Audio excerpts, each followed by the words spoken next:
role, and in this case the enforcement authority as a role, to create space for innovation. And that's what we are trying to do with the DMA. And if you look at the definition of sovereignty, and I also heard that today, sovereignty through innovation. Now, of course, innovation needs to be free from red tape. It needs to be free from obligations that are unnecessary, from legislation that is too burdensome, but it also needs to be free from the gatekeepers that at the moment are the only ones that can allow innovation to happen in a market or not. Mm-hmm. And that's the freedom that the DMA is aiming at encouraging.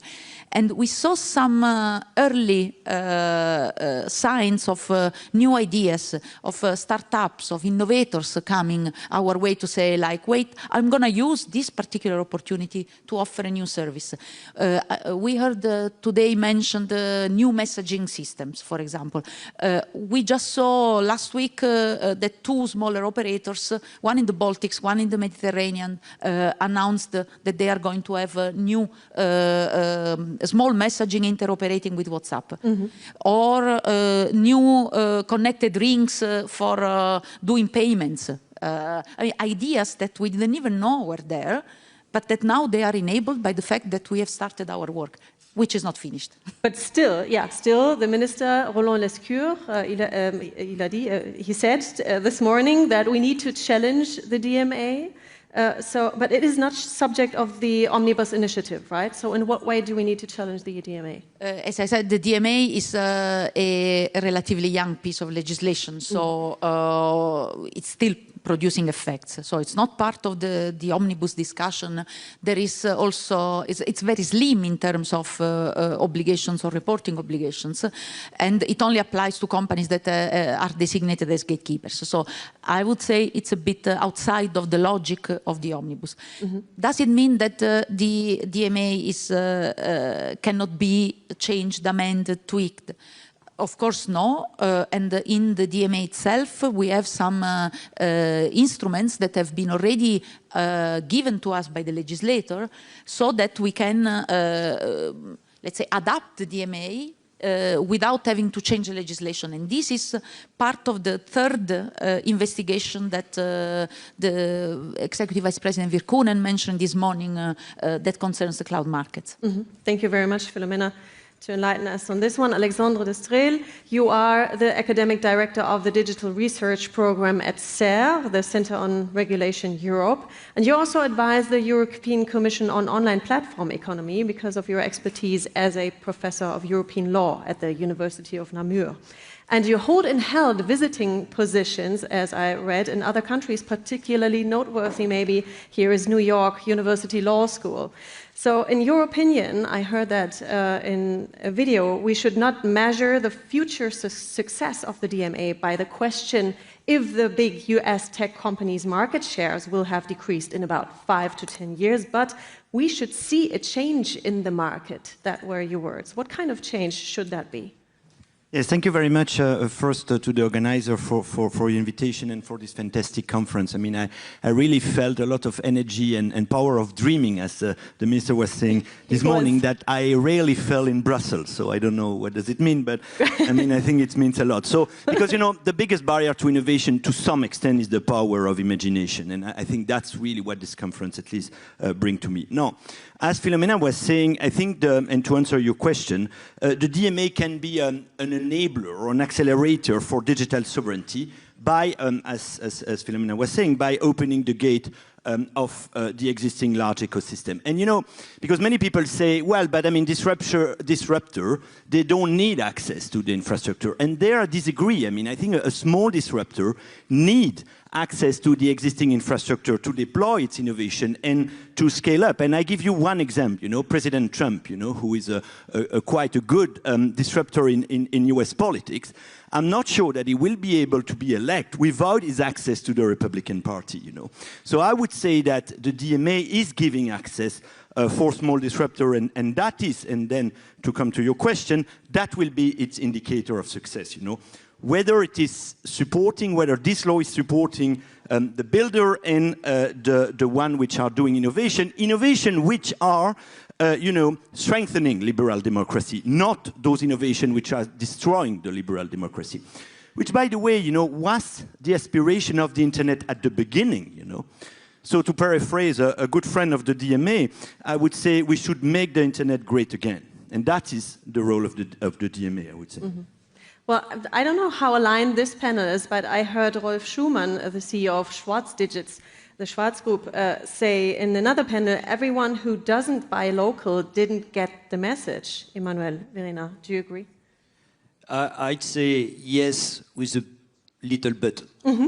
The big yes is obviously we are counting on that structure regulation and the way we could be operating it being very lean. Mm-hmm. We can have some promising tech providers in Europe, just like Schwarz and the others, and OVH with Octave was there just before, and saying that, okay, we get the message. However, when we are discussing with our members, company administration, engaging also with our sister association here in Germany with Voice, as an example, they are saying, okay, but do we want to shift from one locked-in from US to one locked-in in EU? The big answer is no. Mm-hmm. I mean, the first thing is optionality. So they are not going to consider turning into a game where there is some European plain sovereign locked-in. Mm-hmm. So that's the little bit. But we are very focused on, you know, fixing the locking first, and we are counting on the ecosystem and the way we are driving all together.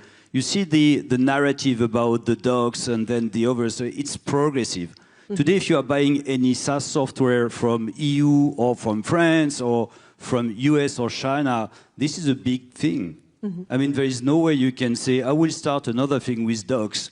Wait there, I don't want to pay, and I will probably drop or not or grow, but it's me to decide. And today this is a lot about DMA, and the Data Act is a great regulation for achieving that. Mm-hmm. Yeah, I absolutely agree it should be optional. Mm-hmm. But then again, if you see what made US startups, scale-ups big, was that governments and private money very early became customer of these. So take SpaceX, for example. They very early bought US, if you compare it to buy European. And now they're saying we need all the launcher capacity from end of 2028 for the US and no more for Europe. And we hesitated very long to put money or orders into ESA Aerospace or the exploration company and the players we have here in Europe. And I think when it comes to that, then I would say buy European as a matter of tech sovereignty here in Europe can be an absolute plus, but obviously optional. Yeah, but again, the question, how do we break the monopolism of these big players and the gatekeepers? Where do we come into the system with the vehicle maybe of the DMA? Well, the DMA as a philosophy, as I was saying before, is to create opportunities. So what the DMA does is to create some openings in the closed ecosystems that exist today. Now, what we have started in the past year was more in the sense of, you know, the mobile ecosystem or the search ecosystem, in the sense of what is delivered to users in the access to the internet. What we are starting also today, and the Executive Vice President referred to it, is to look into infrastructure as well. Mm-hmm. Because if we want to be serious about sovereignty, we cannot ignore the role of infrastructure. Well, luckily, the legislators 3 years ago, when they adopted the DMA, they were forward-looking. They put infrastructure also in scope of the DMA. And I'm referring to cloud in particular, because cloud is one of the services that is regulated. So far, we haven't had any operator that was designated, because for the quantitative designation and the thresholds was the calculation was done in a way that they wouldn't reach the threshold as it's written in the legislation.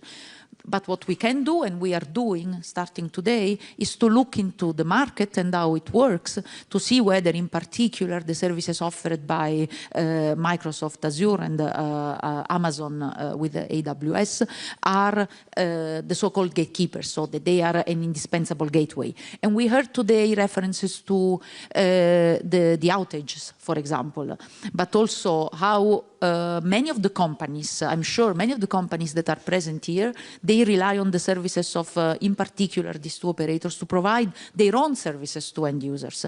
So my bank or my film platforms or all other services, or I think somebody mentioned the social network or the messaging services in the previous panel. So these are things that we'll be looking into in the course of, we have a maximum of 12 years, 12 months, 12 years to fix everything, 12 months to look into this.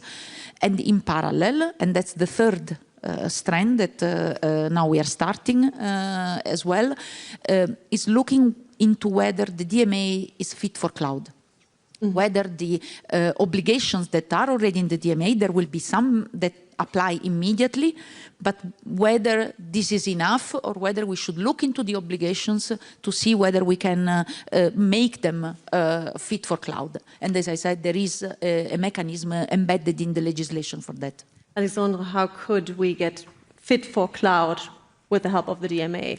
Yeah, look, I mean, the DMA is one piece of a broader piece, and I don't think that the DMA can solve all the problem of the world. I mean, the DMA is really there to open the ecosystem, because it was not open through open source. And I mean, to do the parallel with the previous debate, I mean, it's clear that it's better to do it up front with the technology. It was not done like that, so now we have to use regulation.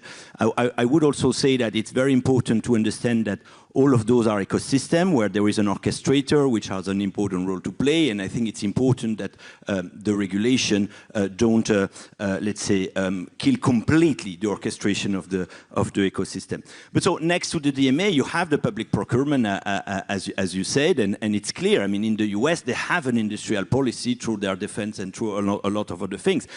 But they support entrance. I think what is very important is in an industrial policy is to support innovation and entrance, not to support necessarily the big one. I mean, they can be supported too, but I think it's very important that there is a strong competition, and that through your industrial policy, you help entry and this mechanism of entry and exit of the market. But then you have also the Data Act, as it was mentioned, which helps the switching, and I think that's a key element too, of course, is that the people, I mean, the company are not a prisoner of one company. So I think it's by having a series of smart industrial policy and smart opening regulation that the future can be good for Europe. Then let's go back to the B2B and B2C distinction here, Emmanuel. Well, can you better explain what you mean by that and why it needs more distinction? The minister mentioned it earlier this morning, as I said. Yeah, absolutely. So with the eye focus on consumer, you know, we see in the media there is a lot of good narratives about, you know, you can be switching your message application in your smartphone, etc. So great stuff. I mean, this is all about unlocking. And at the end of the day, what is the percentage of the smartphone users who are actually switching from one message application to another? Good question. And as that is being fixed, we as users, as company and administration, we are buying massive stuff from hyperscalers. 90% of it we don't need. I mean, if we are considering the 2,000 features we have from a landing zone, we might use a few hundreds at the end of the day. And when we are engaging discussion with them, saying we want to uncouple, we want to choose our stack, we don't want to have our data in, we want that to have through API, we want to bring in some open source, you know, kind of code and develop by ourselves, operate by ourselves. We are very, you know, conscious about the fact that our own authorities, I'm a banker, so we are ECB, and the ECB is actually failing delivering the audit at those suppliers data centers. So what about the DMA is when we are operationalizing, we are addressing 20% of the scope, and we are at the end, and we have that discussion with the EC, this is a lot about enforcement. So the regulation is one thing, and now we need the enforcement. We need those suppliers to make that happen, not to promise on making that happen. And this is a lot about the energy we have to put all together on the B2B side to the benefit of our companies, our members, and the administration as well. And we see it might be a paradox, but I think it's a greater value at the end for the consumer themselves. Birna, are you confident that we can achieve that with the help of the DMA? Well, I'm confident that we have to try, because DMA is a sword, but only if we use it. And I mean, Philomena and your team is doing a great job. But we need the backing of governments, of states, and it really has to become a priority. And usually, I mean, I come from the startup and scale-up world. We don't like regulation. We don't like bureaucracy. We want little rules, low barriers of entry. We want to start quickly and not have to deal with things like this. The DMA is different because it has such a high barrier of entry for innovation and scale-ups and startups. And so I think it should be at the top of the list to enforce it. It is what will lead to a level playing field in Europe, and it will be something that will make us very strong. Market changes have not only to do with regulatory framework, but also with capital. We heard that a lot of times today as well. Startups that could be the game changers don't have a lot of choices, talking about choices all the time as well. They are highly dependent on US financing. So speaking of the balance and the right way, what chances of cooperation do we need to take in order to become sovereign here? Well, capital is the key. And I mean, we're a rich continent. 17% of our private wealth is the private wealth of the world. We have 300 billion in Germany that we invest every year via our pension funds and insurers. And less than 1% goes into venture capital. And I mean, France led the way with Plan TB. They said we want more institutional capital into innovation. And it worked. Billions went into the French startup ecosystem, and great companies came out of it, because in order to compete against UAE and US and China, we need larger funds, more growth, more late-stage capital, and that's exactly what TB did. And so I love the WIN initiative here in Germany. Yeah. We signed it over a year ago. It was part of the coalition contract to double it in the next 5 years to 25 billion. So I would say, let's go. Emmanuel, you could add on that, because that's a constant work of yours as well. Yeah, absolutely. I mean, we are representing the largest company, but this is a whole ecosystem, and I'm very much with you. This is the VC thing, and then the scale up, and then how to play when you are a big company. So I'm strongly supporting your point of view. Thank you. Alexandre, we had another quote before, and there we're coming back to the infrastructure point from Corinne Katt. She said, open source is an illusion without infrastructure. So coming back to the Data and Data Act, how would you answer on that one? I mean, yes, I fully agree with what she said, but I'm not sure that it's with the DMA that you build infrastructure. I mean, the DMA is a way to scale up infrastructure, if you want, as I said, because you have access to, it helps you to have access to business or a consumer. But of course that you need other things to build that infrastructure, and we have discussed that. It's first a mindset, second a self-confidence, because I'm always struck how, you know, in the US they are much more self-confident than we, money, but we have that. I mean, I think it's just to have the right policy. So I think that's what we need, but it's clear that the focus should be on building open infrastructure which are sovereign. Yeah. But we do have the infrastructure. I mean, the point is we do build infrastructure, but not forcibly European sovereign. And what we had OVH Cloud here before, he said we have all the infrastructure, we have clouds, but not enough. Yeah, no, but I mean, it's clear that it needs to be built more. We need to accelerate, and as you say, I mean, the key word here is modularity. I think that's one of the, let's say, power of digital is this possibility of modularity, and I think that's where we can be good at, and that's where regulation, but again, I mean, I don't want to overplay the role of regulation, can help to get to that modularity. It can also help the people to choose. And, you know, what I would like to see, you know, from the Commission or from the big tech is, you know, we have maybe, you have seen those choice screen, you know, where you can choose at some point a new browser or a new search engine and so on. But, you know, they come all at different time, and so it's very complicated for us to think about that and for the competitor to make an advertisement campaign around this. So I think, you know, maybe what we should have in Europe is a kind of annual choice day, you know, where all those choice screen will be shown at the same time, and it will be maybe our liberation day. Mm-hmm. A new challenge that we face is, yes, take your time, is the development of AI agents and browsers. We have new browsers that were already installed, but we're not sure how safe they are at the moment. So it will become even more difficult to understand rankings, to understand recommendation systems, and to prove whether one's own products have been favored and competitors disadvantaged. We don't know that yet. So how do you answer that? By law or by technology? Emmanuel? I'd say, I mean, the AI agent world is becoming increasingly complex, rich and complex. The way we don't see the regulation fixing that is, as you said, it's not about only the DMA. So there is a full structure. There is a DMA, there is the AI Act, there is the CSA, there is the Data Act.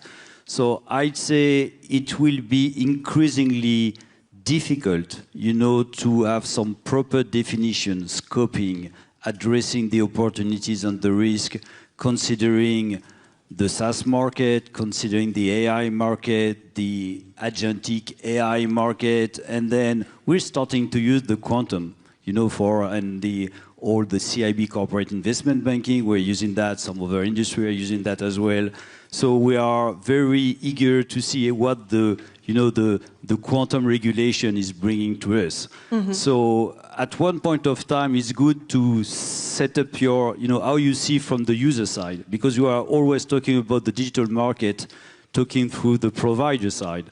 But on the user side, in France, our large companies, they are spending in the range of 80 to 100 billion of IT per year. So we do make the market. Mm-hmm. So listen to us.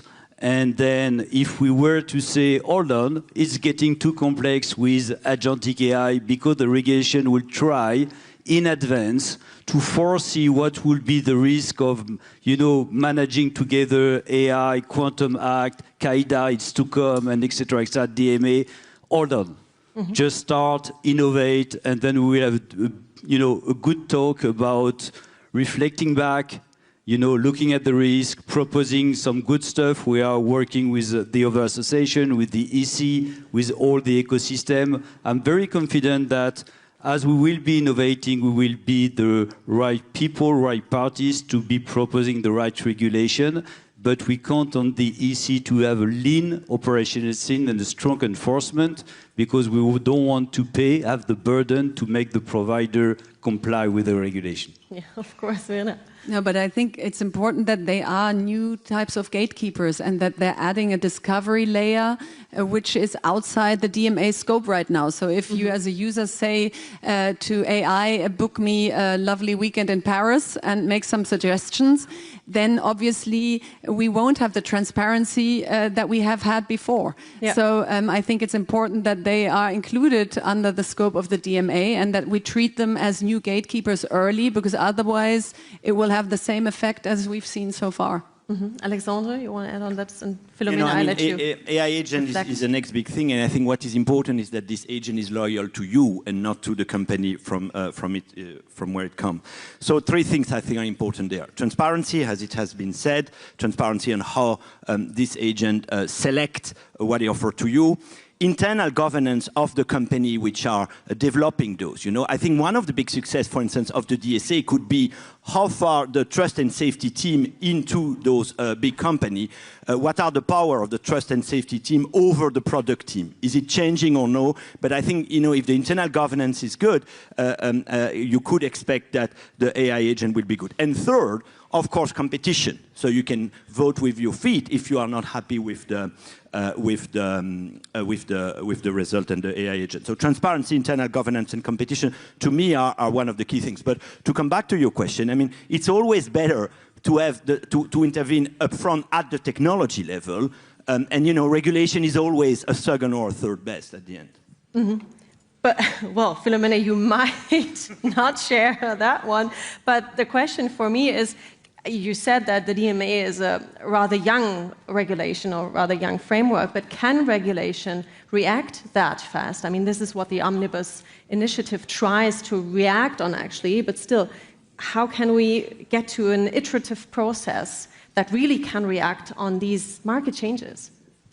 It's a very important point. It's the future-proofing point that we have tried to address, but also given that as you recalled before, I was involved in the process that led to the adoption of the DMA itself.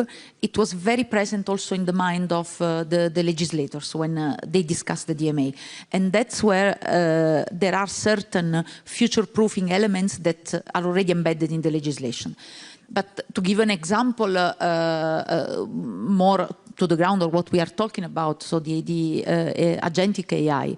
Now, I cannot agree more that it's not the DMA that is going to make Europe an AI powerhouse, but I believe, and I think this panel shows that there is some kind of consensus that there is a big role to play. So how? That's the question. Mm-hmm. Now, the way, if we see at what let's say the main components of AI deployment or the main ingredients, we know that we need infrastructure, we need, or companies need infrastructure, need data, and possibly need the distribution, access to users, a user base. Now, these are some of the things that are also covered by the DMA already now as it is today. The distribution, for example, is the distribution of new agents that may reach all mobile phones users in Europe once there is a competitor or many competitors to those that are already perhaps provided by the existing gatekeepers. So as the gatekeepers can leverage their platforms to reach users, so also deserve other competitors in this field. Data, there are certain data-related obligations that can already apply to unlock certain opportunities, and there are companies that we have come to us that are already exploring the opportunities to leverage these possibilities to develop new services, for example, including in the AI sphere. And the infrastructure is what I mentioned before. We are looking into how to leverage the DMA in the cloud ecosystem. And there, linking to a point that you made before about B2B, cloud, not only cloud operators, there is a whole ecosystem that uses or relies on cloud services to provide services to companies that then reach end users. So we are even 2 layers before the end users. Mm-hmm. And this is also part and parcels of what we are looking into in the DMA. And I'm thinking of the CDN that were mentioned before, but also all those innovators that provide services that rely on cloud, for example, to create bridges for multi-cloud, mm-hmm. or other types that need APIs or other interfaces with the cloud. So there are certain things that we can do already with the DMA as it is today, because luckily, or by a forward-looking approach adopted by our legislators, they put in the DMA formulations that are tailored and targeted, but at the same time adaptable to the changing technologies. Mm-hmm. Thank you. Well, there's one last specific example I'd like to make, because I heard the word been dropped here on this panel, quantum, and it was dropped on the other panel, and there was a French colleague saying that with quantum, we might not only catch up, we can be at the start and at the front. So how could a framework like the DMA secure that we stay at the front of this development? That might be something, besides AI, as the minister said, that we can come back with. Is the DMA a regulation that could help there as well? I would say the same as with AI. The moment, if you think about if there are technologies that start being embedded in services that are regulated by the DMA, they will be subject to regulation. Now, I was thinking that the perfect quantum regulation is the one that at the same time regulates and simplifies. So maybe that's something that we can think of for the revision of or the review of the DMA coming up. You know, that would be the dream come true. But how do you think will quantum change the discussion about AI and maybe the markets as well? I think there are better experts than me in the room to answer that question. But I think that, as you say, thinking a step ahead, leading the way, kind of to come back to the soccer example, coming with an ambition to playing to win is, I think, what we need now again. Because regulation itself won't lead us in the future. We still need the people, the ideas, the companies that strive.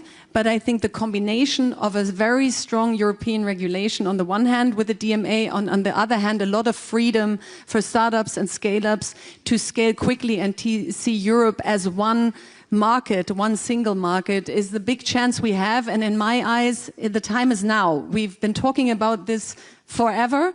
And that's why I like a day like this. And I hope it sends a strong signal that we're now ready to act.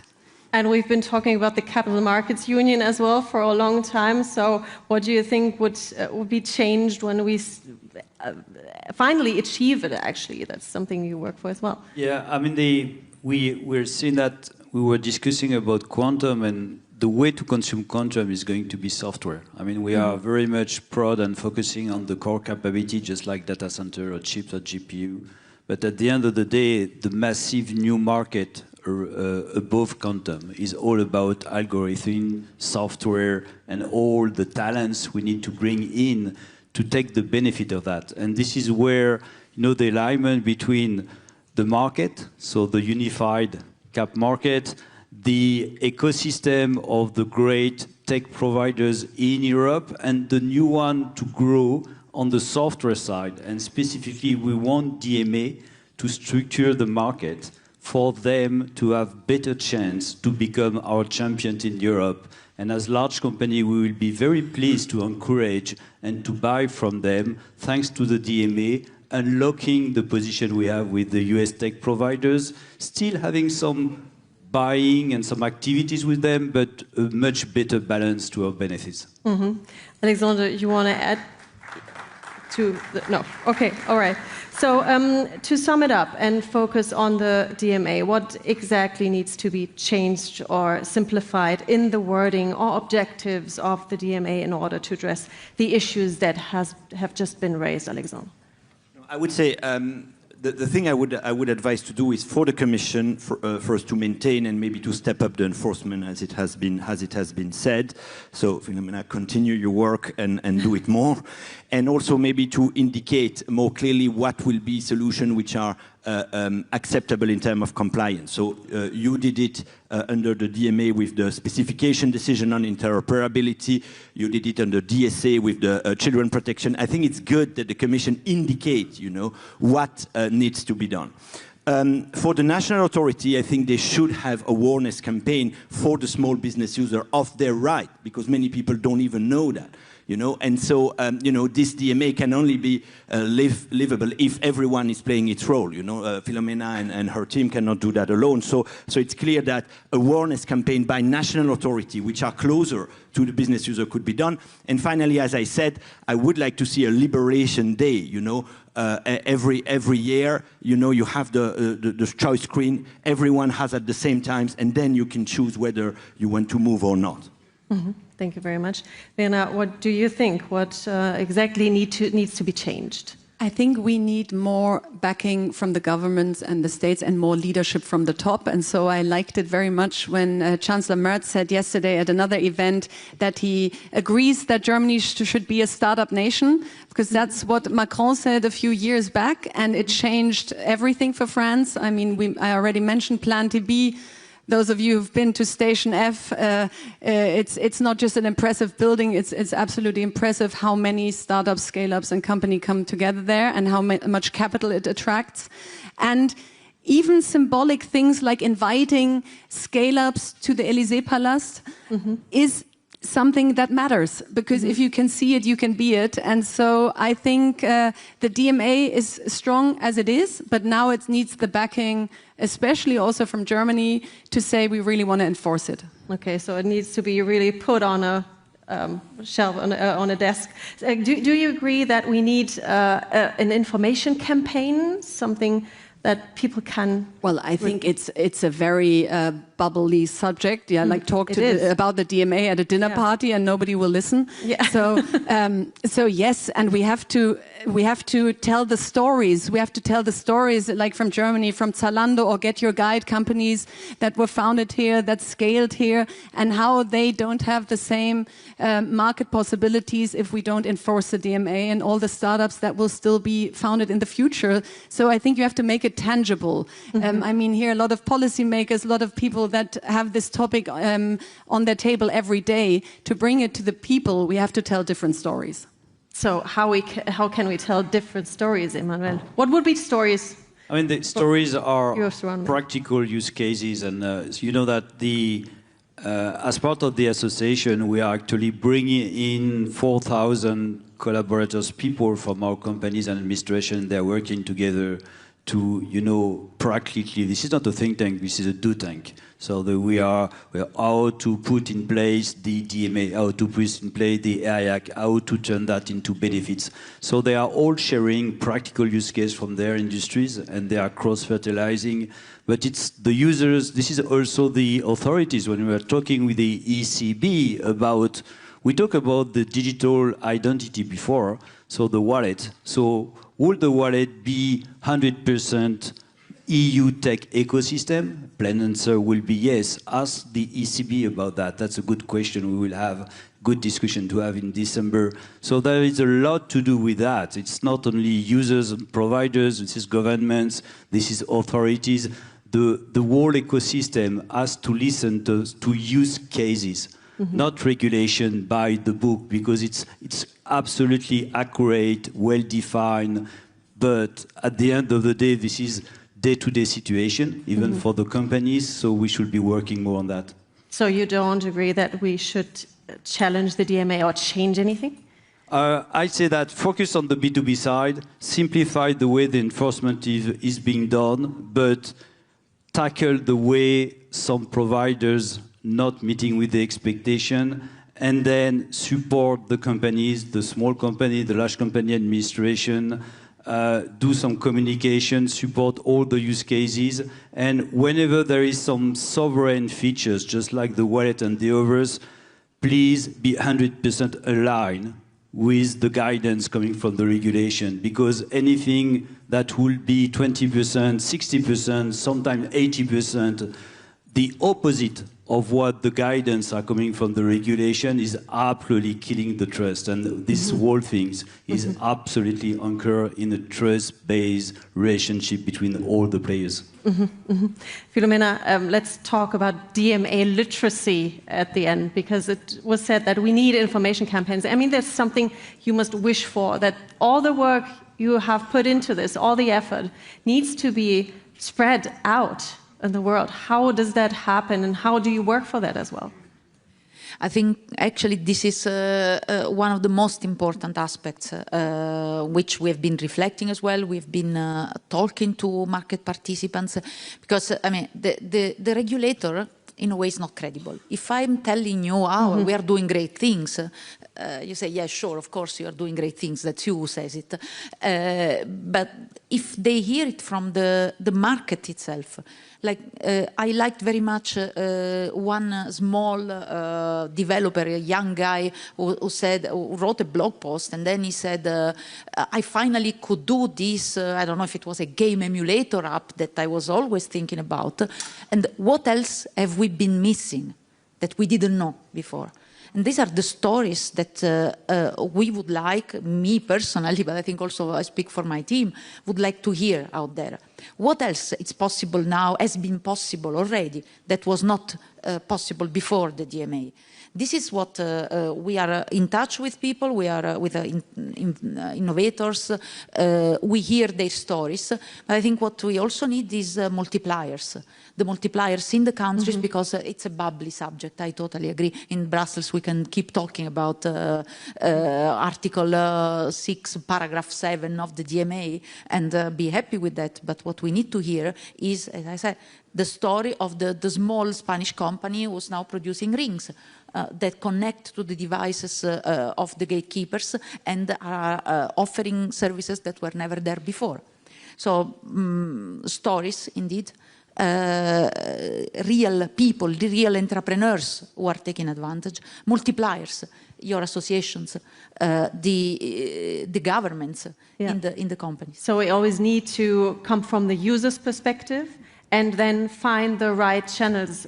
Are there any other suggestions for the right channels? Filomena mentioned the multipliers, the associations. Alexandre, what would you suggest for the right channels to take to inform people? Yeah, take the mic. Those are conferences where you have the tech entrepreneur, because of course they don't have time to go to a legal conference or to pay a lawyer. So I mean, you have to go at the source, and I mean they have to make this thing a living thing, you know. But again, I mean, I don't want to overplay also the role of the DMA. I think it's just one piece among many others, and I think it's only when we manage to bring every piece together that the things will change, and our let's say entrepreneur could strive. Emmanuel? Yeah, I'd say as we simplify, all the regulation could be turned into something that can become a competitive advantage. So when we are, if the ecosystem of the startup and the scale-up, we can be closer to them to explain, because at the end of the day, when we are engaging with startups or small companies as a large company, the first thing that kills the thing is the burden of compliance, and they say we can do that, we cannot do that, etc. And we say, yes, but if you will be able to do that, you will be the first choice with a great contract. So why your VC has not advised you about targeting that compliance topic, that we could open up a large market in that industry? And we were focused on our product, we want the product to meet the market, etc., etc. But listen to the users. Yeah. And the users will tell you that we're spending as much on the compliance that we're spending on the feature. So if you are tackling with your innovation the compliance thing, you are number one. So I think it really could be an advantage, and we are very much supporting that in the market. It's just kind of a switch in the story. Could be that easy. Verena, who do you talk to find channels to promote regulation, but also deregulation, and how do you think we need to find more communication channels? Well, I mean, I'm an entrepreneur myself, but with the Startup Association, we have over 1,200 members, and obviously this is something that matters to them. And we talk about the real-life examples. Where is my ad not seen? Where is my service not coming through? So it's not paragraphs we talk, it's more real life. And then obviously we have the power to push it towards governments, policymakers, to make sure that we, as I said, see that this is like probably the strongest sword we have in terms of level playing field. And at least that's something that we have it. Now we just have to use it. Okay, so last question. What would be the next steps, the next immediate steps to take to get the DMA just in the place he needs to be? Filomena. Well, first of all, I take back to Brussels and to my team everything that I heard today, because it was a very, very insightful full day, hearing all the different, not only the ministries, the representatives of the ministries, but also the entrepreneurs, because you see really the problems on the ground that have emerged. I take the call for leadership that we need. And we need a collective leadership across Europe. This is not about the Commission leadership. It's about, and that's what you said also, governments is at the local level. It's a collective leadership towards the same direction. I take the call for a stronger but simpler enforcement. So that's the quantum enforcement. But I will look into how to make this happen, of course. And I take also the point, and that I think it was very firm in our mind as well, that the DMA is a piece of the puzzle, but the puzzle is much broader, of European sovereignty, of innovation. It requires much more than regulation. It requires more than enforcement, but it does require enforcement. Mm-hmm. Thank you, Alexandre.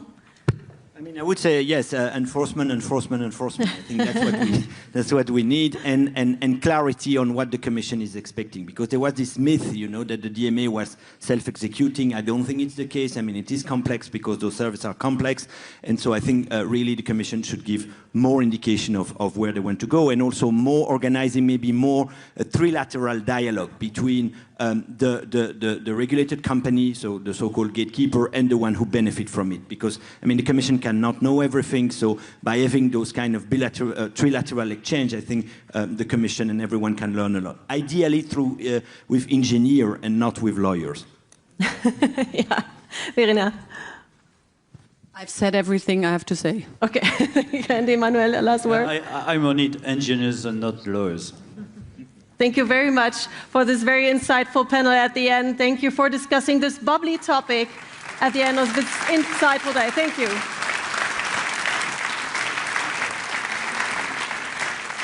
So we've almost come to an end. This was a very insightful day. We heard the call for leadership. I think that goes out to everyone here in the room.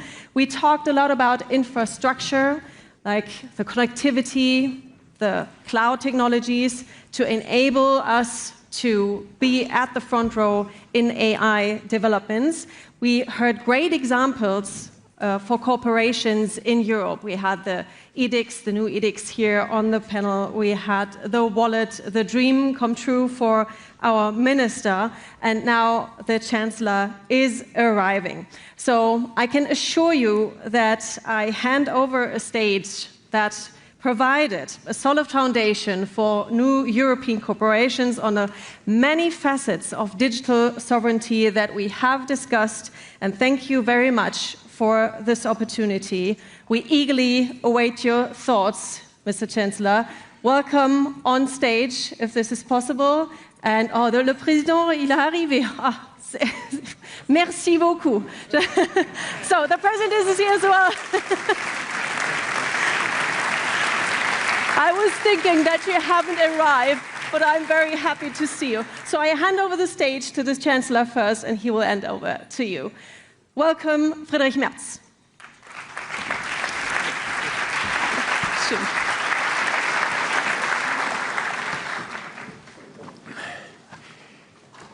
Monsieur le Président de la République française, cher Emmanuel, meine Damen und Herren, liebe Kolleginnen und Kollegen, Frau Virkkunen, sehr geehrte Frau Olsen, lieber Carsten Wildberger, Kolleginnen und Kollegen aus dem Deutschen Bundestag, aus den Ministerien der 10 teilnehmenden EU-Mitgliedstaaten, Exzellenzen, meine Damen und Herren.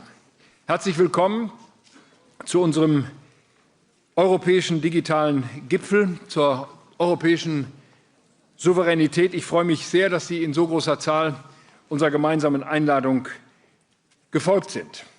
Unser Land technologisch und digitalpolitisch nach vorne bringen. Mit diesem Ziel lädt Sie die Bundesregierung heute hier zum Digitalgipfel ein. Und wir laden ein, zusammen mit unseren französischen Freunden. Deshalb noch einmal ein sehr herzliches Willkommen, lieber Emmanuel Macron.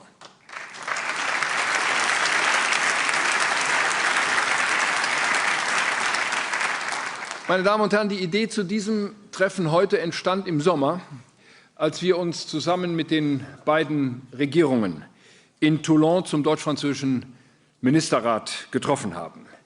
Wir wollen heute in bester deutsch-französischer Tradition dort vorangehen, wo Europa jetzt schnell vorankommen muss, nämlich bei der digitalen Souveränität. Die tektonischen Verschiebungen, die wir zurzeit auf der Welt erleben, in den politischen und in den ökonomischen Machtzentren, erfordern schnelles Handeln im digitalen Raum. Denn die Fragen der Zukunft, sie werden überwiegend auch im digitalen Raum entschieden. Wir sehen die systemische Rivalität der USA und Chinas, zweier Großmächte, auch zweier Digitalgroßmächte, die um die Technologieführerschaft ringen. Europa darf ihnen dieses Feld nicht überlassen. Wir haben gesehen, vielen Dank. Wir haben gesehen die Störungen bei 2 der 3 großen Cloud-Anbieter und die Lieferengpässe bei wesentlichen Chips in den letzten Wochen. Und diese Störungen zeigen, wir sind abhängig von digitalen Technologien, sowohl aus China als auch aus den Vereinigten Staaten von Amerika. Und wir erleben ganz unmittelbar und direkt, wie diese Abhängigkeiten politisch, machtpolitisch eingesetzt werden. Und deshalb meine ich, deshalb ist es unsere gemeinsame Überzeugung, Europa muss in vereinter Kraftanstrengung einen eigenen digitalen Weg gehen, und dieser Weg muss in die digitale Souveränität führen, jedenfalls überall dort, wo es notwendig und wo es erreichbar ist. Auf diesem Weg wollen wir 3 zentrale Gedanken mit Ihnen teilen. Erstens, wir in Europa setzen im digitalen Raum auf Offenheit, Vertrauen und auf unsere Werte. Wir wollen keine virtuellen Mauern bauen. Wir wollen den Informationsraum nicht spalten. Zusammenarbeit und Vernetzung bleiben für uns Leitprinzipien, nicht Abschottung oder Protektionismus. Und dafür suchen wir gleichgesinnte Partner auf der ganzen Welt. Klar ist, wir werden digitale Souveränität nicht politisch herbeiregulieren oder herbei subventionieren können. Wir müssen sie gemeinsam mit der Wirtschaft, der Wissenschaft und der Zivilgesellschaft gestalten. Wir wollen sie mit Ihnen gestalten, meine Damen und Herren, die heute hier unserer Einladung gefolgt sind. Zweitens, für mehr Unabhängigkeit müssen wir in Europa digitale Fähigkeiten entwickeln. Um im Wettbewerb um digitale Technologien zu bestehen, brauchen wir Innovationsfähigkeit. Ich gehe noch einen Schritt weiter. Wir brauchen Innovationsführerschaft. Das betrifft insbesondere die entscheidenden Schlüsseltechnologien von künstlicher Intelligenz über Quantentechnologie und Cloud Computing bis hin zur Mikroelektronik. Nur so schaffen wir Alternativen und eben auch Wahlmöglichkeiten. Wir schließen niemanden aus, der sich an die Regeln hält, und wir wollen Wettbewerb auf Augenhöhe. Mit dem Eurostack liegt eine umfassende Strategie für Europa vor. Zur Stärkung der Wettbewerbsfähigkeit, zur Sicherung wichtiger Ressourcen und zum Aufbau eines widerstandsfähigen und zukunftsorientierten digitalen Ökosystems. Und schließlich drittens, digitale Souveränität ist eng mit unserer Sicherheit und Verteidigung verknüpft. Wir müssen uns aus eigener Kraft gegen Cyberangriffe auf unsere Systeme und gegen Desinformation, die auf unsere Demokratien zielt, verteidigen können, meine Damen und Herren. Und deshalb geht es auch darum, dass die Bundeswehr und andere europäische Armeen die digitalen Technologien haben, die sie zu unserer Verteidigung brauchen. Und dass wir diese Technologien tatsächlich beherrschen und dann einsetzen, wenn wir sie brauchen. Es geht darum, dass wir resilient sind. Das heißt, dass bei Ausfall einer Technologie auch Alternativen zur Verfügung stehen. Meine Damen und Herren, um den europäischen digitalen Weg gemeinsam und erfolgreich zu beschreiten, tragen unsere beiden Länder, tragen Deutschland und Frankreich eine besondere Verantwortung. Und dies ist wahr, allein schon aufgrund unserer Größe und unserer Wirtschaftskraft. Wenn wir unsere Anstrengungen bündeln, dann hat das Auswirkungen auf die gesamte Europäische Union. Und darum geht es uns, nicht um einen bilateralen, sondern um einen gesamteuropäischen Ansatz, um Impulse zu geben für ganz Europa. Deshalb ist es wichtig, dass beim heutigen Gipfel die Exekutivpräsidentin der Europäischen Kommission, Henna Vikkunen, und die dänische Ratspräsidentschaft, vertreten durch die Digitalministerin Caroline Stach-Olsen, heute hier sind. Ich heiße Sie ganz besonders herzlich willkommen. Ich freue mich, dass Sie dabei sind.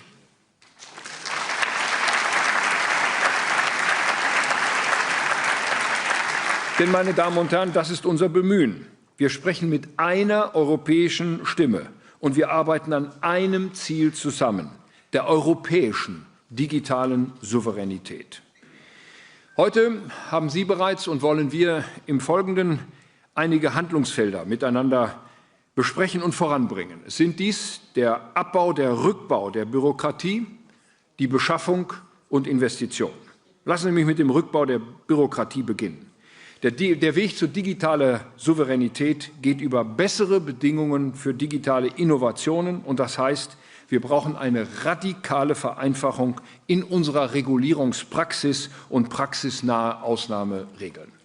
Ich sage das deshalb, meine Damen und Herren, weil ich dies mit einem Dank verbinden will an 20 Staats- und Regierungschefs der Europäischen Union, die mit mir zusammen einen Brief unterschrieben haben an den Ratspräsidenten und an die Kommissionspräsidentin vor 4 Wochen, der genau dies fordert, dass wir nämlich jetzt wirklich ernst machen mit dem Rückbau der europäischen Bürokratie und der Öffnung dieser Märkte, so wie wir es eigentlich einmal bei der Schaffung des europäischen Binnenmarktes vor über 30 Jahren miteinander verabredet haben.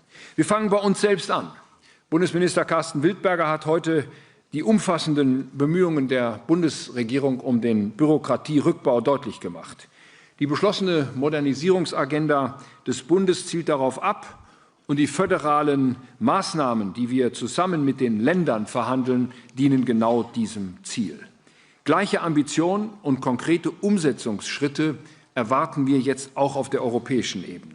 Wir haben deswegen der Kommission umfassende Vorschläge für Vereinfachungen und Bürokratierückbau eben auch im digitalen Bereich gemacht. Die EU-Kommission wird morgen, Sie wissen das alle, ja auch ein Digital-Omnibus-Paket dazu veröffentlichen. Die Omnibus-Pakete sind der Lackmustest, ob Bürokratierückbau in Brüssel und ich sage hinzu auch in Straßburg wirklich gelingt. Unnötige Regulierung in der Digitalgesetzgebung in der EU darf europäische Innovationskraft nicht hemmen. Das bedeutet nicht, dass wir das Schutzniveau absenken wollen. Aber wir wollen mehr Freiheitsräume öffnen. Wir wollen mehr Möglichkeiten zur technologischen Entwicklung und Gestaltung schaffen. Im Zentrum der digitalen Souveränität steht der Umgang mit Daten. Und hier sehen wir folgende Prioritäten. Zum einen müssen wir weiterhin den Wettbewerb im zentralen Cloud-Markt stärken. Ich begrüße ausdrücklich, dass der Digital Markets Act auch auf große Cloud-Anbieter anwendbar sein soll, sobald sie als sogenannte Gatekeeper eingestuft sind. Dann gelten für alle die gleichen fairen Regeln. Zugleich können europäische Cloud-Anbieter leichter in den Markt eintreten und vom fairen Wettbewerb auf Augenhöhe profitieren. Und zum anderen, wir müssen kritische Daten der EU-Mitgliedstaaten durch souveräne Infrastruktur vor dem Zugriff Dritter schützen. Um es deutlich zu sagen, hier geht es nicht darum, irgendjemanden auszugrenzen. Es geht vielmehr um Resilienz und Datensicherheit in Europa. Und gleichzeitig ist dies ein Angebot an die europäischen Cloud-Anbieter. Investieren Sie, wir brauchen Sie. Wir denken auch über weitere Anreize nach. Präsident Macron und ich sind uns einig, wir wollen denjenigen, die souveräne Clouds für die Speicherung ihrer Daten in Europa nutzen, mehr Flexibilität bei der Nutzung dieser Daten einräumen. Und dann zur Beschaffung. Bei sich anfangen heißt auch, unsere Bundesverwaltung wird ihre digitalen Produkte und Dienstleistungen noch viel stärker europäisch beschaffen. Wir machen den Staat zum Ankerkunden für souveräne Arbeitsmittel in der öffentlichen Verwaltung. Wie in der Modernisierungsagenda vorgesehen, werden wir in der Bundesverwaltung in den nächsten 3 Jahren souveräne digitale Arbeitsplätze zur Verfügung stellen. Denn der Staat muss seine Arbeit auch in Krisenzeiten stabil ausführen können. Erste Behörden, wie zum Beispiel das Robert-Koch-Institut, sind bereits umgestiegen und auch im Bundesministerium für Digitales und Staatsmodernisierung, schließlich auch bei mir im Bundeskanzleramt, sind Komponenten aus dem Open Desk bereits im Einsatz. Diese Anwendungen sind ein Beispiel für unser Vorgehen.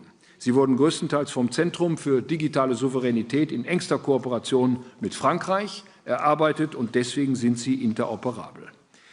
Mit dem neuen europäischen Konsortium für strategische digitale Gemeinschaftsgüter, das heute vorgestellt wurde, meine Damen und Herren, können wir solche Lösungen jetzt auch europäisch anbieten, austauschen und skalieren. Und wir wollen die öffentliche IT-Beschaffung in Europa weiterentwickeln. Hier ist heute erstmalig das deutsch-französische High-Level Forum on Public Procurement zusammengekommen. Wir wollen gemeinsame Kriterien definieren für die Beschaffung souveräner digitaler Dienste. Und wir sprechen auch über die Möglichkeit, gemeinsam auszuschreiben und zu beschaffen. Wir senden ein deutliches Signal damit an die europäischen IT-Dienstleister. Die Nachfrage der Verwaltung ist da. Ihre digitalen Technologien werden gebraucht. Sie werden hier bei uns gebraucht. Und schließlich zu den Investitionen. Und bei uns selbst anfangen heißt auch, die Bundesregierung investiert in Innovationen. Mit der neuen Hightech-Agenda Deutschland richten wir die Forschungs- und Innovationspolitik nicht nur auf technologische Souveränität und Wettbewerbsfähigkeit aus. Wir stellen dafür auch 18 Milliarden Euro bis zum Ende der Wahlperiode zur Verfügung. Wir haben an uns selbst einen Führungsanspruch gestellt bei innovativen KI-Technologien. Deshalb wollen wir gemeinsam mit Frankreich und mit der EU-Kommission die Entwicklung souveräner europäischer KI-Modelle voranbringen. Und dabei wollen wir weitere Länder, private Investoren und viele andere gewinnen. Die nächste Generation von KI soll auch in Europa gestaltet werden. Klar ist, der Staat kann auf dem Markt für digitale Dienste nur einzelne Impulse setzen. Und das tun wir. Die entscheidenden Impulse für die digitale Souveränität, meine Damen und Herren, die müssen von der Wirtschaft selbst ausgehen. Wir geben ihnen den Rahmen, sie müssen ihn ausfüllen. Die Unternehmen sind nämlich die größten Nutzer von Cloud-Diensten, von Softwarelösungen und von KI-Anwendungen. Sie sind die größten Datenproduzenten und auch die größten Datennutzer. Sie sind Produktivitäts- und Innovationstreiber. Die Unternehmerinnen und Unternehmer tragen damit Verantwortung. Jeder Einkauf von digitalen Produkten und Dienstleistungen, jede Investition in Infrastruktur aus Europa ist letztendlich auch eine Entscheidung für oder gegen digitale Souveränität. Die Frage, wo die Daten gelagert werden, wer Zugriff auf sie hat, welche KI-Sprachmodelle mit welchem Zweck damit trainiert werden, wer sozusagen den Generalschlüssel für die eingekaufte digitale Lösung hat, meine Damen und Herren, das sind keine trivialen Fragen.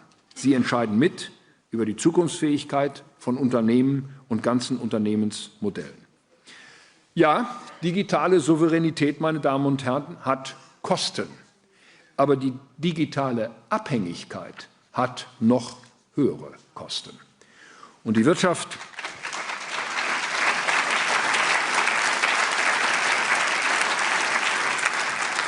und deshalb investieren Sie und deshalb investieren wir in digitale Souveränität. Und hier und heute in Berlin sagen Unternehmen aus Deutschland, Frankreich und weiteren europäischen Ländern Investitionen von über 12 Milliarden Euro am und für den digitalen Standort Europa zu. Meine Damen und Herren, ich möchte Ihnen namens der Bundesregierung für dieses Engagement und für diese Investitionszusagen von ganzem Herzen danken.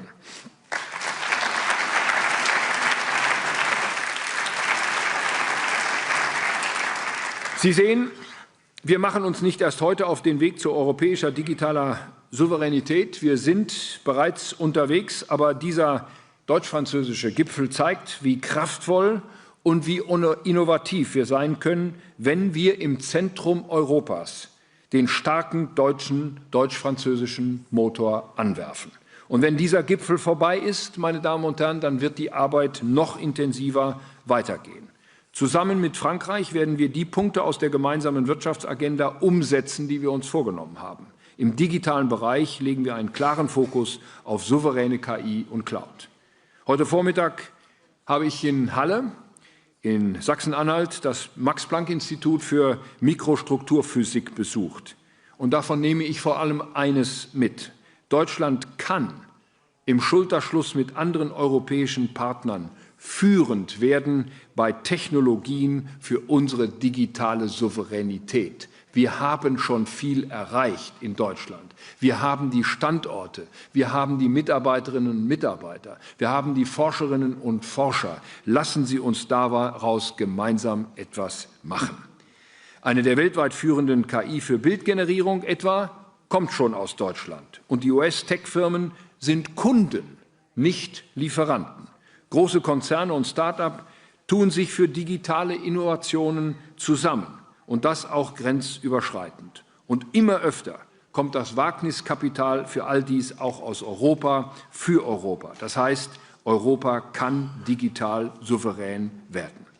Meine Damen und Herren, lassen Sie mich abschließend ein Wort zum Kapitalmarkt sagen. Wenn wir erfolgreich sein wollen, dann müssen wir es nicht nur technologisch wollen, dann müssen wir es auch über den Kapitalmarkt können. Und deswegen habe ich gestern auf der Eurofinance Week in Frankfurt dasselbe gesagt, wie ich es heute hier noch einmal wiederholen möchte. Wir müssen auch unsere Anstrengungen zusammenlegen und verstärken, einen europäischen Kapitalmarkt für die Finanzierung der Unternehmen zu finden, die jetzt noch vielleicht Start-ups sind oder jetzt am Anfang ihrer Entwicklung stehen. Emmanuel Macron und ich sind entschlossen, auch diesen Weg in den nächsten Wochen und Monaten gemeinsam weiterzugehen, so dass wir in der Lage sind, diese Innovationen, diese Investitionen auch über einen gemeinsamen integrierten europäischen Kapitalmarkt zu finanzieren. Wenn wir diesen Weg gemeinsam gehen, die Innovation im Bereich der digitalen Industrien und gleichzeitig den Kapitalmarkt dafür bereitzuhalten, der dies alles finanziert, dann bin ich mir sicher, dann haben wir eine große Chance, aus diesem Momentum, in dem wir sind, etwas zu machen und die Krise, in der wir uns befinden, als Chance zu nutzen. Als Chance nicht nur für Deutschland, als Chance nicht nur für die deutsch-französische Zusammenarbeit, sondern als Chance für die gesamte Europäische Union. Herzlichen Dank, dass Sie hier sind. Herzlichen Dank, dass Sie uns auf diesem Weg so begleiten, wie Sie es heute schon den ganzen Tag getan haben.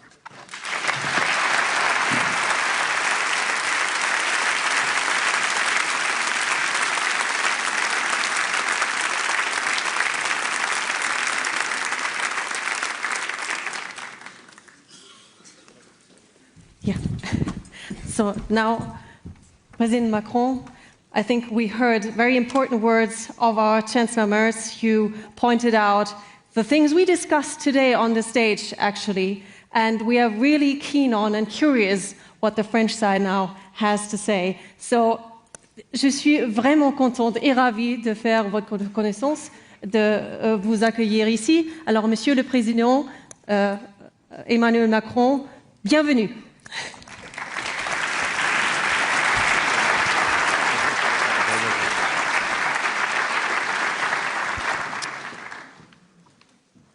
Monsieur le Chancelier fédéral, dear Chancellor, dear Friedrich, Commissioner, Ministers, entrepreneurs, investors, ladies and gentlemen, thank you very much, Friedrich, for this opportunity to be here with you and with our entrepreneurs and investors and academics and ministers for such an important event. And let me first apologize, Madam and everybody, for my delay. I'm responsible for that, but I wanted to welcome in France Boalem Sansal, and I want to reiterate my greeting and my big thanks to the German diplomacy and to you and President Steinmeier for your incredible help.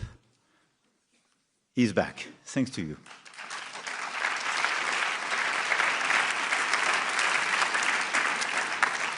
So I have to say, and this is a pleasure and not a coincidence, but I do agree totally with what Chancellor Merz expressed right now. And indeed, we are together completely convinced that we have entered a technological race in the digital field, which clearly affects the pillars of our society. And of course, our economy has entered the race for AI, cloud computing, chips, quantum technology, and from downstream to upstream, in all these different transformations, the competition is definitely a very fierce and global one. Talking about digital sovereignty is relevant to our competitiveness and our ability to innovate, but also to the health of our democracies, the efficiency of our public services, and to the protection of our citizens, particularly our children, and I will revert on that. And this is also taking place in the context of a great confrontation you mentioned, Friedrich, between US and China. And let's be clear, Europe doesn't want to be the client of the big entrepreneurs or the big solutions being provided either from US or from China. We clearly want to design our own solutions.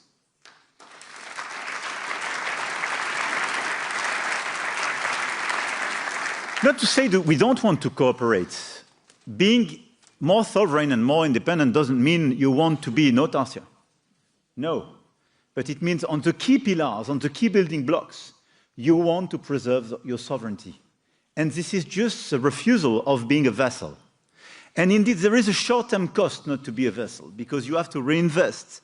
You have sometimes to take very bold decisions to be sure you will not create new dependencies or preserve existing dependencies.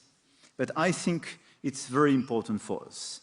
This transformation presents us with a twofold challenge.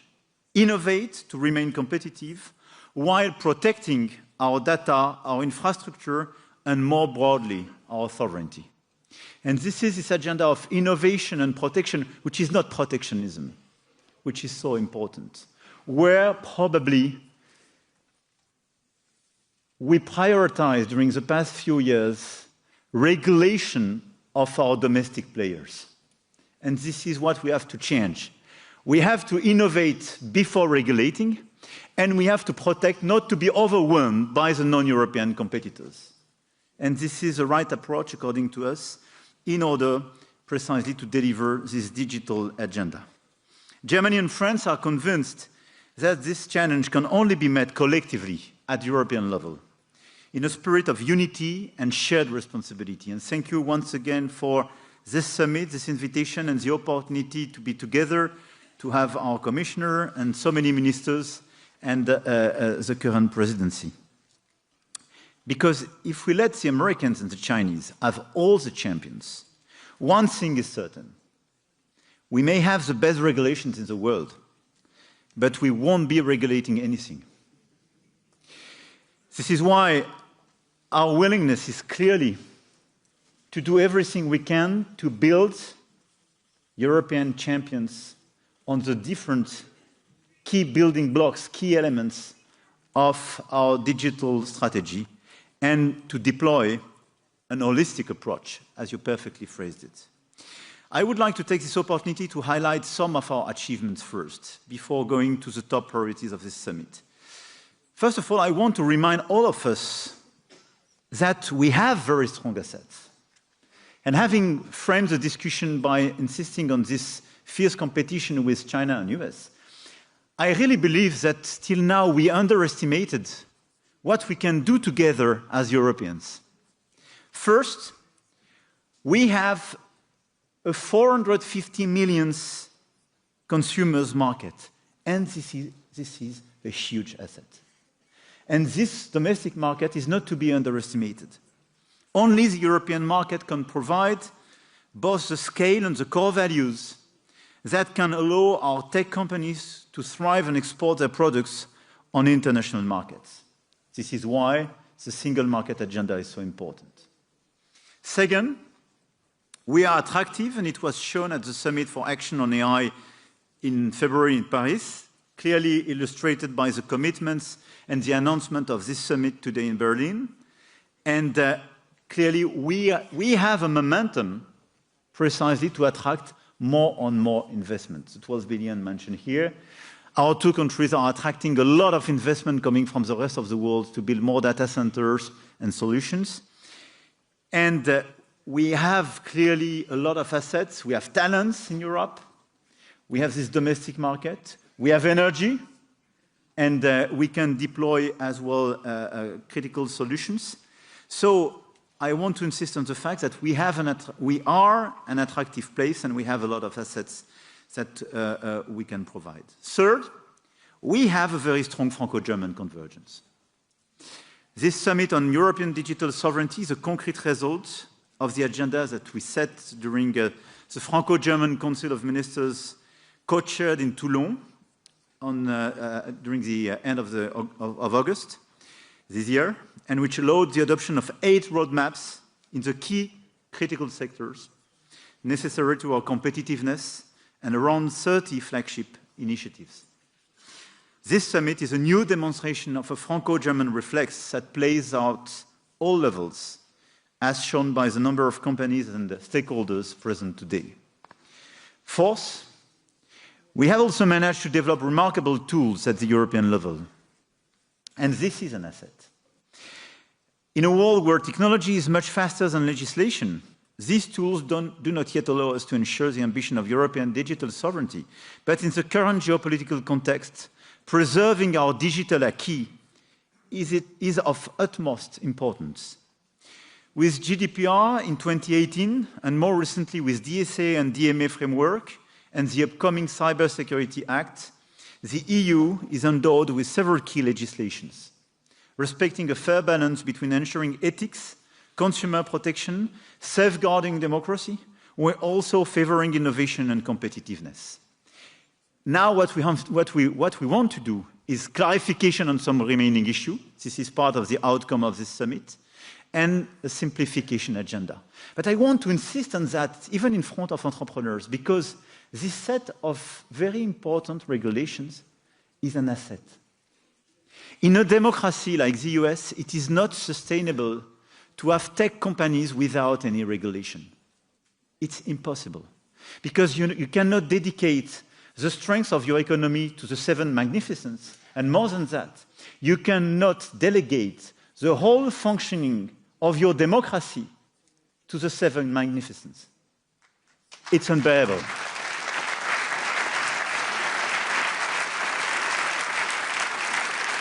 So we do believe in innovation, we do believe in sovereignty, we do believe in these digital innovations, but in our societies with our values. And this is a fact that we all live in democracies, and this is a chance.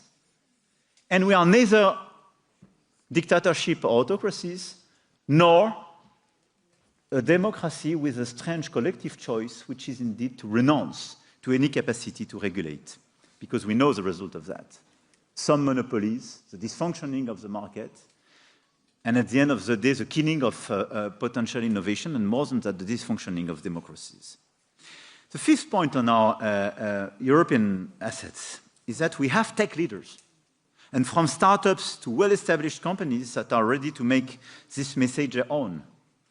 By bringing together a wide range of private Franco-German and European initiatives, this summit has shown that we are aligned with the digital sector. I want to cite here the landmark partnerships between Mistral and SAP in AI, the partnerships between Pascal, the CEA, and the German Jülich Supercomputing Center in quantum, the partnership between Hawking, Institut Gustave Roussy, and La Charité, Berlin, on AI and health, and as well as all the announcements made by the EU AI Champions initiatives. And this is the best evidence of the fact that we do have a lot of champions and a lot of energy in this room and a lot of common projects. These 5 points are here to say that we have everything if we want to deliver the agenda of more sovereignty in the digital field. And if we want to be much more sovereign on AI, quantum, chips, and so on. Now, let me just flag some of the critical outcomes of this summit I wanted to underline, and completely in continuity with the words of the Chancellor. With all these efforts, we've created the conditions for a European model for tech, which puts our values and our economy's principles at the forefront. Creating this framework was necessary but not sufficient. We have to move to execution and take action to unleash the full potential of the European tech ecosystem.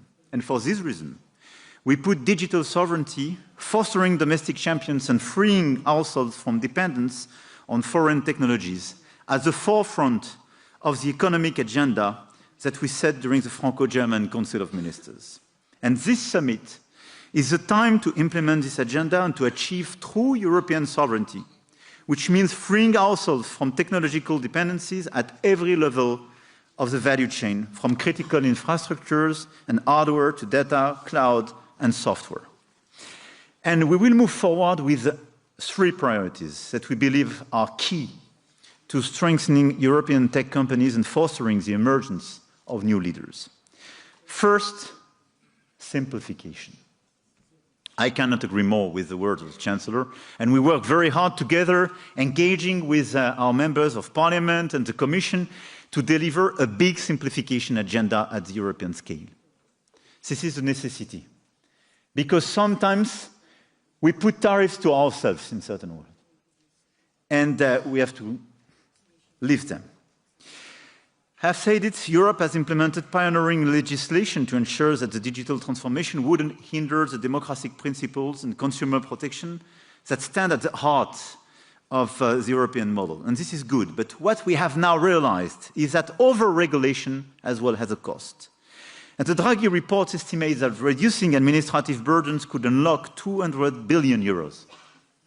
So because streamlined and coherent regulatory framework enhance clarity, support startup development, and strengthen European competitiveness, we need concrete measures towards simplification. And our approach is to prevent legal uncertainty and to adapt existing legislation to fit our standards for consumer and data protection while preventing value regulatory burden. And it's feasible, and it is part of the outcome of this summit. On the GDPR, thanks to the Franco-German agreement, now we will push together, and we are asking the Commission to simplify by improving the calibration of regulatory obligations with a risk-based approach. Much more proportionate, much more adapted, and this is what a lot of companies are requesting from GDPR. We want to preserve this regulation. It's very important for a series of topics and our values, but we need this adaptation. On the AI Act, we ask for a 12-month postponement of compliance for high-risk AI systems. Necessity as well to use this time in order to accelerate our innovation agenda. And the priorities defined today and the measures that we are taking are part of a wider agenda, as I mentioned, to simplify digital regulation, as well as CSRD, CSDDD, to allow all European companies to scale up. And part of this simplification agenda is as well the deepening of the single market. The most important simplification agenda for all of you is to create a real digital single market. And it is not yet the case. Your domestic market is still the German or the French market. And you have to face with additional regulations, other regulators, when you cross the border. The top necessity, and for us the core of our agenda together with Chancellor Merz, is clearly to streamline this regulation on some critical sectors, and digital is part of them, in order to simplify, merge some administrative bodies, and deliver a concrete and in real terms a single digital market. As Friedrich Merz mentioned it, we need in parallel to create an actual savings and investment union. And this is a necessity to accelerate on this agenda. Why? Because in order to deliver a sovereign agenda on the digital side, but it's true as well for energy and other sectors, we need more innovation. And we have to finance this innovation. And obviously we will push together to have more common financing from the EU. We have our own programs and we try to work together. But we have to mobilize much more private money. And the paradox is that our continent is number one in terms of savings, but one of the worst places to use these savings on innovation and equity, which is crazy. And this is a result of our over-regulation on banks and insurance, but as well as the fact that we don't have a proper capital market union. This is why we want to accelerate the securitization agenda beginning of 26 in order to deliver this agenda to take part of the savings in the banks and insurance to go to innovation and to invest on equity. And in parallel to accelerate the implementation of the capital market union to have a proper integrated place and channel much more of the savings on innovation. Second, after simplification, innovation, precisely. The second common priority. Europe can capitalize on a world-class university system, on a wide pool of talent and of ideas, but also on the quality of existing infrastructure, including a rapidly increasing computing power capacity and the experience of established industrial groups that are partnering with emerging players to develop vertical tech solutions. On this issue, I just wanted to insist on the fact that we have to follow up our cooperations on our programs on both sides in order to educate and train more and more talents. And in parallel, to build more and more computing capacities. What we need to deliver and to succeed, especially on AI, is talents and computing capacities. And on this issue, state governments and the EU have a role to play to ensure that new actors have access to appropriate infrastructure, including computing power and frontier research centers. And today, with the Jupiter supercomputing facility in Germany and Alice Recoq in France, and tomorrow, thanks to the AI Factory and AI Gigafactories initiatives at the European level, as well as to the IPEC AI that we initiated with Germany and several other member states, we have the beginning of such cooperations. But now, let's accelerate and let's deliver this capacity. It is absolutely critical.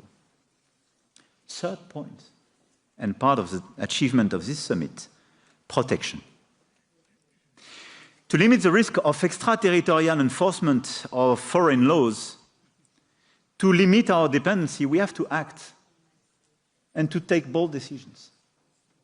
Otherwise, we will speak about sovereignty, but we will be super dependent on foreign solutions or decisions. This is why we have a first issue in terms of sovereignty, data. We need to strengthen the protection of European data with the revision of the Cybersecurity Act, as well as in the design of the EU cloud certification scheme. We have to create the capacity to store the data on our continent, but we have to preserve this data and the use of this data from extraterritorial laws. Otherwise, we are not sovereign anymore. We also need to protect our market.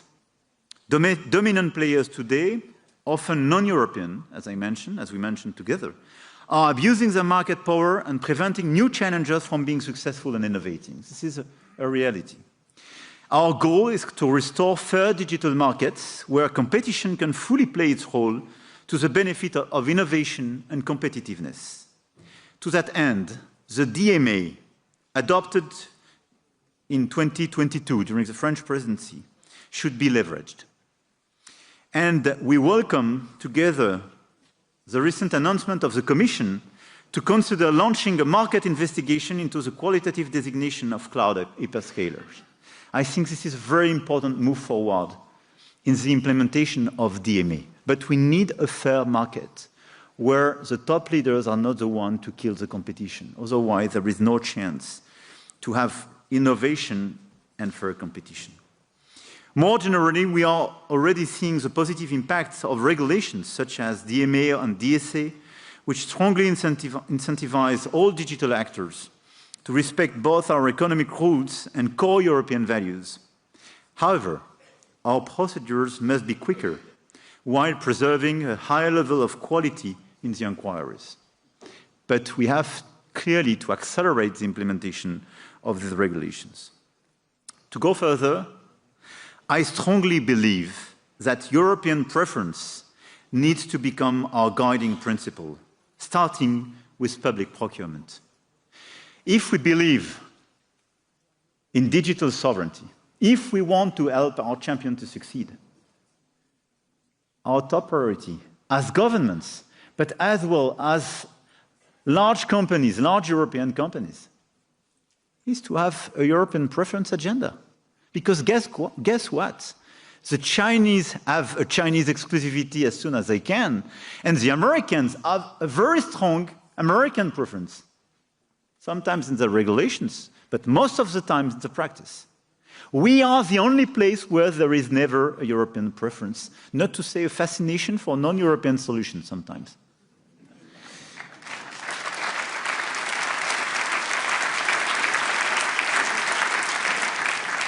And this is why the collaborative work that France and Germany are launching to define the notion of European digital services will be key to the concrete implementation of European preference. We launched a working group together to say, okay, what does it mean, having a European digital service? We will fix it rapidly, work with the Commission and our colleagues, but this is a necessity. We have to put it in our regulation to create this preference. And I mentioned this partnership between SAP and Mistral, but the letter of intent that our two governments signed today with SAP and Mistral is for me a game changer. It will be the preference for an existing European solution which will be used for public administration in our two countries. This is a game changer and for me the role model of what we need. And I do encourage all the large companies, all the local authorities and the governments present in this room just to look at the competitive map each time you want to take a digital solution. Is there a competitive and high-quality European solution? If it exists, take it. Please, take it. Adopt it. Because this is your unique chance to be sure that you will secure your provider with European regulation, that you will prevent yourself from some extraterritorial laws or decisions today or tomorrow. And it will be the best way to help this ecosystem to be competitive.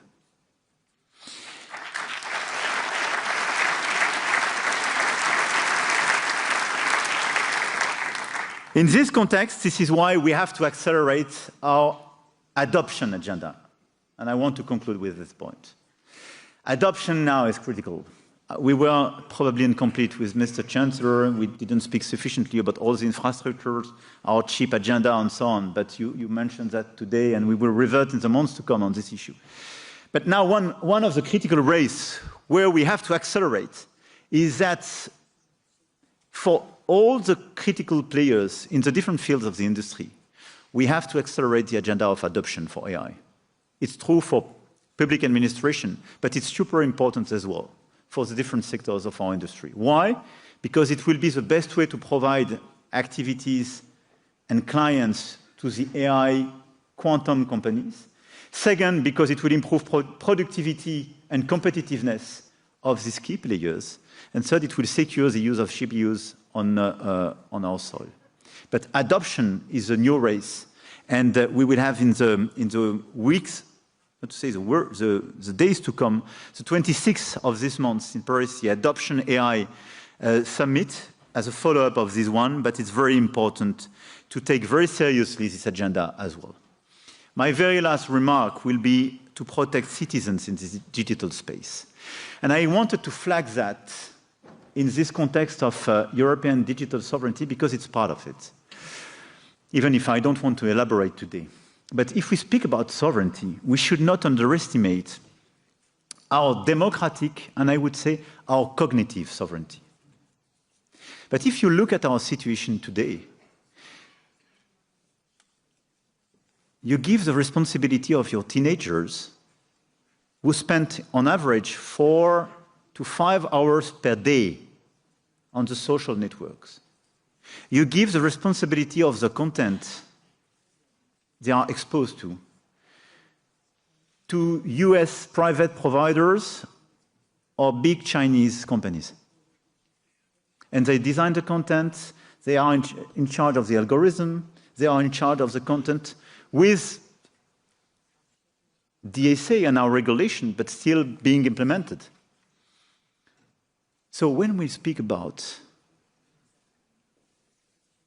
cyberbullying, when we speak about being exposed to pornography, when we speak about having some mental disease, and et cetera, I mean, let's be clear.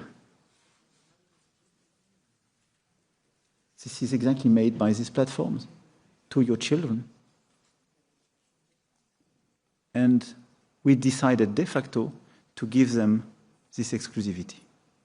So this is why, if we want to speak about sovereignty, we have to protect much more our children vis-à-vis all these contents and all these platforms. And the agenda of children and teenagers' protection is a necessity for their mental health, for the sustainability of our education system. Second, if we want to protect our democracies and preserve the well-functioning of our democracies, let's regulate as well the content of this platform. Let's be much more demanding. Because, please, don't believe 1 second on the so-called free speech agenda. For me, we don't speak about free speech when the algorithm is hidden and in the hands of very few players, and when they don't implement the laws decided by the citizens of a country. This is the Wild West, not the free speech.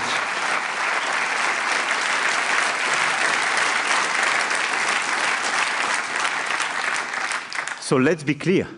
If we want as well digital sovereignty, we will have to better protect our children, our teenagers, and our democratic space.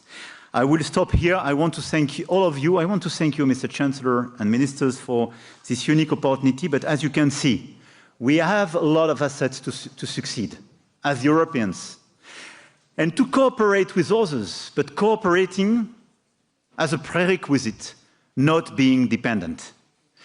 And we can deliver this agenda of being much more innovative, protecting the key building blocks, and being more sovereign. This is exactly what we want to do. And I want you to be sure that there is a very strong alignment and partnership between Germany and France on this agenda. And our willingness in the months to come is as well to structure a core team in order to implement in the months and years to come a clear common digital approach between Germany and France. When we speak about AI, when we speak about quantum, when we speak about all the key issues we mentioned today, we need to build the common integrated market and approach together. We strongly believe in this common approach, and we strongly believe in the European perspective and the close cooperation at 27 and with the European Commission. Thank you for your attention.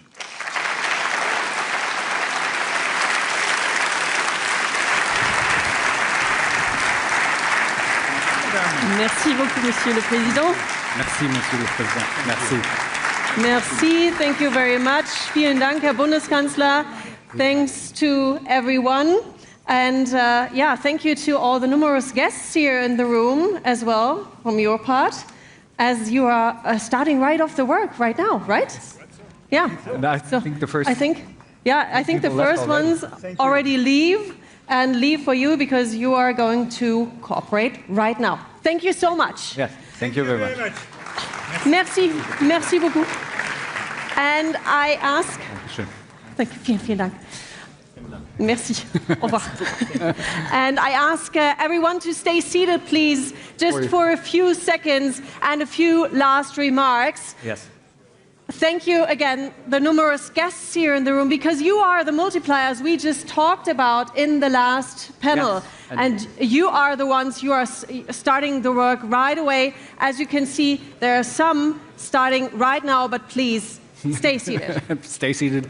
Use those very few seconds until we have the room to actually leave the room to reflect on today. We've met many very interesting people who are committed to the European idea, who are eager to push the boundaries, push the envelope on European digital sovereignty, and I think that was quite a great feeling to continue on with. Well, I felt a great spirit in this room today, and I hope you take these inspirations, these ideas, talks on corporations back to your home countries, or maybe to some events tonight that take place around the summit. We are